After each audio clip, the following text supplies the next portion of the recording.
marketing, entrepreneurship, and all things small business.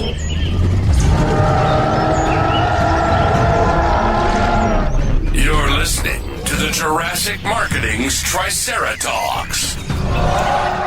Now, here's your host, Justin Miller. All right, Kevin, you know what subject matter we have for you today? Wow. Like, hold on. I'm trying to look at that shirt. What school? That looks beautiful. Everyone's missing out that's just listening to the audio. Just when I think that you can't come up with a better-looking dinosaur shirt, you bring another one. They find me. I mean, that one is impressive. Yeah. I mean, the cameras don't quite even know what to do No, with the camera makes it look more blue than it is. It's purple. Or is that more is that lavender? I like the blue on the camera better. Yeah. All right, so subject matter for school. Which one are we going with today? We got science, math, art. Let's do science, I guess.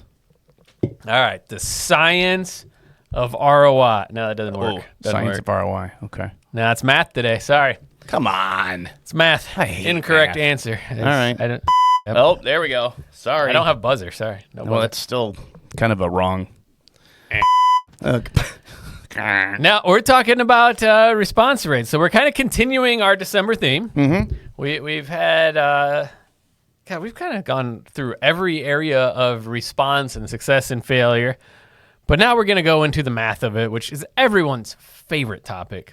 Yeah. We're going to talk about a 0.1% response rate that is 100% smart. That little can be that smart. That's what we're going to talk about. All right. That's what the notes say. It does say that up there. Yeah, they don't know that's up there. Well, I mean, in front of us. No, we're talking about when can less than 1% be good? So most people that have been around direct response for a while have heard the 1% response rate or 2% for direct mail. And okay, it doesn't mean anything. It may or may not be true. You may have 30% response and fail. You may have a 0.1% and succeed. We're going to talk about exactly what that looks like because the number itself completely irrelevant. Doesn't matter. I mean, it's like a myth. Well, yeah, it just matters. How much are we selling? Let's put some profit on the board. Yeah, I mean, you can't really deposit the response rates, right? Ooh, true. It's not very catchy though. No, but if we're gonna print that on the T-shirts, we gotta come up with something a little better. So, but there's no universal response rate where this is a good one, this is not. Again, if you start reading some old school direct response stuff, you're gonna see a decent list, but cold. You can expect a 1 to 2%. Maybe not. And it doesn't matter. Okay. Not to say response doesn't matter. It does. So we don't measure response because it doesn't matter? Oh, no, we got to measure it. Okay. Where were you on the last episode? I know. I'm thinking that maybe we were taking another turn. I'm like, maybe I don't even have to care anymore. Turns out that's not true. I mean, if you don't care, you don't care, but it's going to cost you. Okay, see, that's the problem. I want to care. I definitely want to care. Yeah, I mean, all kinds of things affect response rate, obviously, like timing, list selection, offer, you got what media you're using. They all affect it. But we're going to talk about, when 0.1% wins. Because we have a lot of campaigns in play for clients where significantly less than 1% is a smashing success. And that doesn't mean it's actually easy to get that response either. So you figure less response, easier to get. Not necessarily, but you got to know what your number is so you know if you're winning. So, example, you have a heavy service component business where a client, $10,000, project $10,000, and heavy service, so there's a lot of variable margin in there. How much can we spend on marketing to get that client? Now, the answers are going to be all over the board. Mm-hmm. You probably have one in your head. I have one in my head. Everyone listening is going to have something completely different, and there's no right or wrong. It kind of depends on your cost of operating, but chances are you can spend a decent sum of money. Let's call it $1,000 to keep the numbers easy. Okay. So spend $1,000 to get $10,000 from a single client service. Okay. Would you do that? Yes. Yeah, all day. Yeah, I would too. I try to do it 10 times a day. Just too many clients. I don't like clients that much. Okay. We'll try to do it 4 times a day. All right, 4 times a day it is. This is a pretty typical number for a lot of campaigns we're running without naming clients or industries. And $1,000 budget, not a ton. Okay. It's not a lot of money when it comes to direct mail. Stamp 78 cents. Well, let's factor. We sent 1,000 pieces. To keep the math easy, let's say it cost us $1 an impression for a direct mail piece, which may or may not be true depending on the quantities. So we touched 1,000 people. We got to get one client. Guess what? That's 0.1% response rate. Sound easy? No, but I mean, it sounds doable. Now, if I was trying to sell a get-rich-quick scheme, it'd be you're going to get 1% response rate, 10 clients, 10 grand, 100 grand for the $1,000 you spent. Do it. You will be swimming in gold coins like Scrooge McDuck. Ooh, and not sharing them with anyone. Well, I mean, he lets the little duckling swim in Yeah, there. but he doesn't let them take any. Nah, they probably get head injuries from diving in. That's true. He probably makes them sign a waiver first. Then they won't have to. Those didn't exist in the 80s. Come on. That's true. You could do anything. You go to anywhere and get hurt, and it didn't matter. Yeah, we knew that diving into solid gold coins was a bad idea then. All right, so response rate, 0.1%. So what? So what are the numbers we should be tracking? I think that at the end of the day, that's what everyone's asking is what should we be tracking? And it is more dollar-based and less percent-based. So when we're judging success or failure, we need to be looking at dollars, not percentages. Actually, we look at both, but dollars being more important. So we need to know what is the lifetime value of the customer, because maybe it's not just $10,000 up front. Maybe it's $10,000 and then another 10 or 20 over the next couple of years. Well, that might factor in your answer of how much you can spend. We need to know break-even point. So on that upfront transaction, what's just the ROI for that? And does it offset the marketing, or do we have to get some of that back into money as well? Again, no right or wrong answer. Both are successful models, but you better know which game you're playing. We have a more qualitative judgment of response quality. So this is interesting. Because as a marketing agency, it's all about the leads usually. What do you want when you send the piece out? You want me to make your phone ring, right? Yes. Well, if we're judging based solely on that, what am I going to do as an agency? You just get them more leads. I'm going to make your phone ring. Yeah, make your phone I'm going to ring. get you garbage, though. Well, that's true. The quality of the leads doesn't matter then. Yeah. So we got to make sure that we're looking at the holistic approach here and have some sort of qualitative metric on it. Because number of leads, yes, important. Yes, track it. It's not the end-all, be-all. So careful about that. You get this in like the pay-per-call type marketing. So, $90 per phone call we charge you. We don't charge you anything to do what we do, but we charge you every time the phone rings. Well, then it's my job to make your phone ring as much as possible. True. And then you'll be complaining about quality of leads. So make sure you're looking at that. Cost per sale, cost per lead. So two different things. The lead is just the kind of the call coming in again, the identification of the thing, and then how many of those resulted in a sale. So if we're getting you fewer, but they're really good and they convert higher, that completely offsets the low response rate. Sure. I see what you're saying. So bigger dollar value clients, you can be successful with a lower response rate. Yeah, if they're bigger dollars, or they're just more likely to convert to clients. So in the previous episode, we talked about the call recording and make sure we get that. Yeah. So what if that process was just easier because it was a better quality lead? Sure. So if you all listen to that, it's probably the episode right before this, but I talked about putting permanent Christmas lights on my house and calling in there. And I was a lay down sale for that. They just had to answer the phone. That means I was a high quality lead. Mm-hmm. Like, if we can get you one of those, it might be worth 4 tepid leads.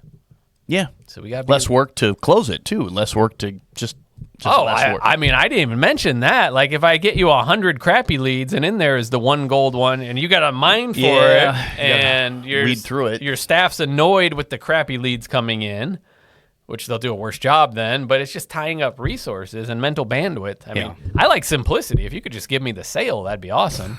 Please. I mean, Zuckerberg says we're going there eventually. I suppose. Just give it to me. But then you better know your math because you need to know how much you can spend. It's the same question. You got to know your math wherever you're at. You're right. Whatever the equation is, you still got to understand all the parts. Yeah, if I miss something and I tell the Facebook gods, okay, the client's worth $5,000 and I got a huge margin business, I'll give you $2,500 to make sure I beat out everyone else because there's finite inventory. Sure. And I don't know, it's digital. There might be infinite, but they'll have you believe there's finite inventory. But I screwed up my numbers internally of how many of those convert. I'm out of business quickly. Yep. Quickly. Yeah. And the Facebook gods did their job. Yeah, it's not their fault. They went on the data that I gave them. That's true. So you had to know that. I mean, honestly, in like agency world, and when I've bought stuff too, particularly in the marketing realm, the ideal sales pitch is if this gets you one more client, it pays for itself. So of course we try and make the math work like that for your campaigns as well. But you hear it all over. I mean, you probably heard it in your business, like ad rep selling something in a magazine, or I remember the Yellow Page ads, same thing. We can just bring you one additional client. It pays for itself. Pays for the ad for the whole year. Wow. That's great. If that's all you bring me, then it's a wash. But yeah, but I have heard that many times. Yeah, so you got to be a little careful with it. I mean, the usage of it is poor. It's to a point to sell something. Yeah. Concept is valid, but you better know all the other numbers as well. So how do we track these things? We have a whole episode on like the challenges of tracking, but the nuts and bolts of how we track campaigns haven't really changed. Tracking QR codes is pretty accurate. Not a lot of things accidentally scan a QR code that you've made up. Tracking URLs, which are a little tougher to get accurate. Maybe we'll have an episode on the technical reasons, but probably not. Just come to us and we'll talk about the challenges and avoid them for you. Tracking phone numbers are still awesome. You get some remnant calls from previous usage of the number, but for the most part, they're solid, and you have call recordings to back up what's going on. So you want to make sure you have those in play, and then you can kind of find the bottlenecks like we talked about before, and where to put resources is really what it is. This is what I tell our team all the time, our leadership team is, I need the right data. I need the correct data measured correctly so that I can figure out where to put resources. Because that's all I have is resources. I got money, time, attention, energy, effort, as Joe Polish calls it, TAMI, time, attention, money, effort, energy. That's all I got. Those are my tools. So I need accurate data to figure out where to put that. And if we're just looking at response percentages, I don't have the data I need. So we're a company, we run on EOS here. So we have scorecards. Every week we report certain metrics for every part of the business. And we've played with what those are before, because some of the numbers, when we decided to measure, sounded like what we needed and turned out to not actually be telling us anything. It was either a number that was like so rear view mirror looking it didn't matter, or it was not impacting anything. Like, oh, we got that data point, but it's not like impacting behavior or going to. Or we thought it was telling us something it wasn't.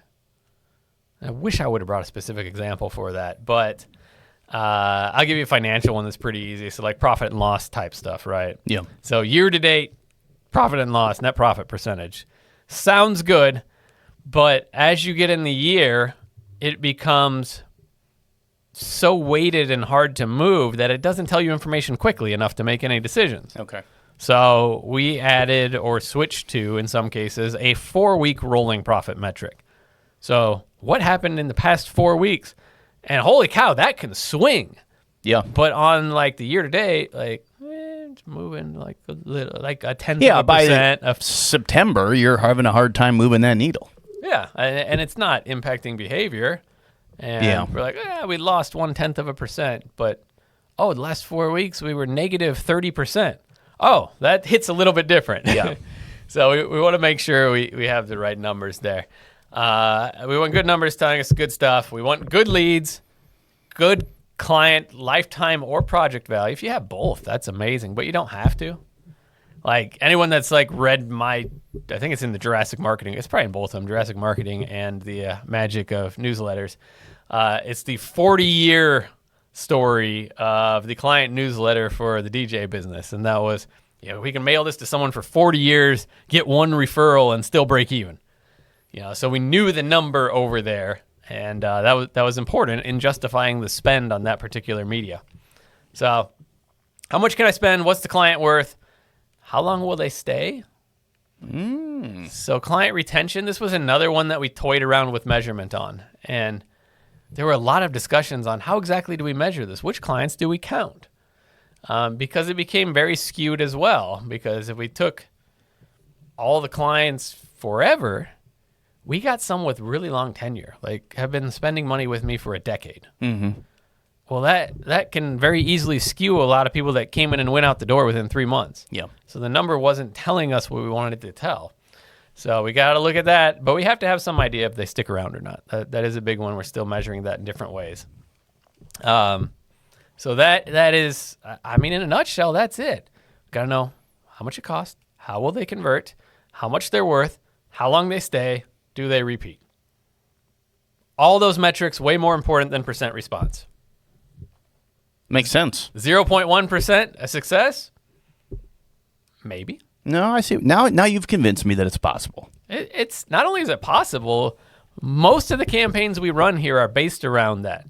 Now, people don't get excited when I tell them that. Like, what? Yeah. Well, it just seems so low. Are you telling me we're going to get 0.1% of 1%? I'm like, I don't know what I'm telling you you're going to get. I'm telling you that will be a success according to what you told me. A success. Okay. We'll be kicking butt. All right. And if I can get them over that hurdle and into dollars, then it's game on, and we can start building the business with them. And it does work. And yeah, I mean, that's ideal. I love that number because I do kind of believe that you probably are going to get 1%-ish, like randomness. Yeah. So I set it up in our favor. Like, okay, if we get 1/10 of that and the math still works, yeah, maybe over time you can figure out internally how to bump those leads to be worth 0.2, 0.3, 1%, 2%. You know, and this is cold outreach. We're talking, you know, if it's warm, it should be way more than 0.1%. But yeah, it's possible. Not only is it possible, we're doing it every week here. And you got to be careful that you're measuring the right things. So this one's a short one because it doesn't need belabored too much longer. But again, response rates matter. Dollar bills and profit matter more. Makes sense. This might be our year-end wrap-up. Actually, yeah. This is. I don't think we. I don't think we have a better message than that. Put some dollars in your stockings. Mm-hmm. And not response percentages. The kids would not be excited with that. No, Dino Santa stuffing some dollar bills, some $2 bills in their stockings. Yeah, the kids would not be happy with that kind of response rate on their Christmas list. We just fill them with pennies. Can you? Well, hopefully you found some. Hopefully you got some because it's gonna be hard to come by. So yeah, we're not talking pennies though. We're talking tenths of a penny. So there you go. True. Then you need a lot less pennies in the end. Little response, big results, cash in your wallets, setting you up for success for the next year. When we roll back into January here, assuming this is our last episode of the year, may or may not be. But when we go to January, we're going to talk about planning out that year, the whole year calendar, and how to bring your marketing stuff together to make sure you have synergies on that. It's hard to sit down in December and do that. I know a lot of people like to. We did our annual planning in November for that reason. I would encourage you to just don't glide, but enjoy some time, take some time, and then hit it hard in January, come back in strong, and we will talk more about how to hit the ground running in January on the next episode. Thanks for listening to the Triceratops podcast. Be sure to subscribe and leave your comments. For more information on how Jurassic Marketing Direct Mail can help grow your business, visit JurassicMarketing.com.